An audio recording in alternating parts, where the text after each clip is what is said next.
Bien-aimés, les démocentrismes, les hôtels, les liens, c'est un message dangereux. Mettre le diable au centre et que le culte tourne autour simplement de lui, qui est une créature, qui n'est pas omniprésent, ni omniscient, ni omnipotent. Et comme on est dans une culture d'arrière-plan fétichiste, et chaque fois qu'il y a un problème, on doit chercher des boucs émissaires. Et si on n'en trouve pas, on donne au diable, c'est lui qui est la cause.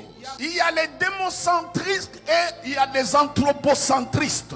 En fait, ce sont des coachs de développement personnel maquillés autour des versets bibliques. Et comme cela se fait sous les émotions, vous savez, nous avons une conscience. Et le dépôt de notre conscience, c'est la subconscience. Mais avant que la subconscience capte, il faut que cela passe par le filtre.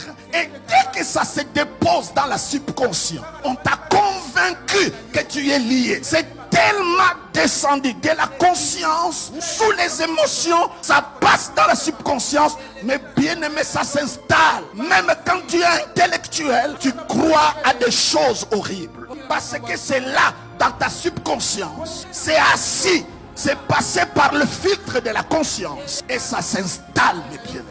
Et pour les démolir, je vais préférer quelqu'un qui est ignorant, mais quelqu'un qui a de fausses croyances. C'est comme ça la Bible dit, nous sommes prêts à punir toute désobéissance et amener toutes pensées captives à l'obéissance, pas à Christ, de Christ. On ne dit pas que nous devons amener les gens à se soumettre à Christ, à l'obéissance de Christ. Et la Bible dit, à cause de la désobéissance d'un seul, le péché et la mort règnent. À cause de l'obéissance d'un seul, la justice règne aussi. Donc c'est une question de représentants.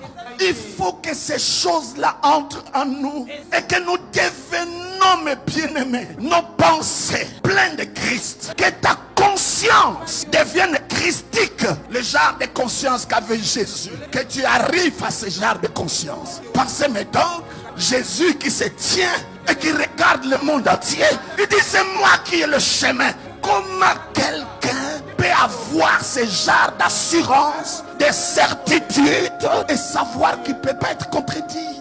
Quelle conscience? Mais où est-ce qu'on a mis notre conscience? Parce que la Bible dit, combattez les bons combats de la foi en gardant la foi. Et il parle de ceux qui ont perdu la conscience. Et à cause de cela, ils ont fait le naufrage à la foi. Quand on parle de naufrage, c'est quand l'eau entre à l'intérieur que le bateau peut se naufrager, ou bien à cause d'un accident. Ils disent, ils ont fait naufrage à la foi. Naufrage à la foi. Pourquoi la foi fait naufrage? C'est parce qu'ils n'ont pas la conscience. Bien aimé, les choses pour lesquelles tu es conscient, c'est ça qui va bâtir ta foi. Si tu es conscient de Christ, ce qu'il est pour toi, c'est ça qui va bâtir ta foi.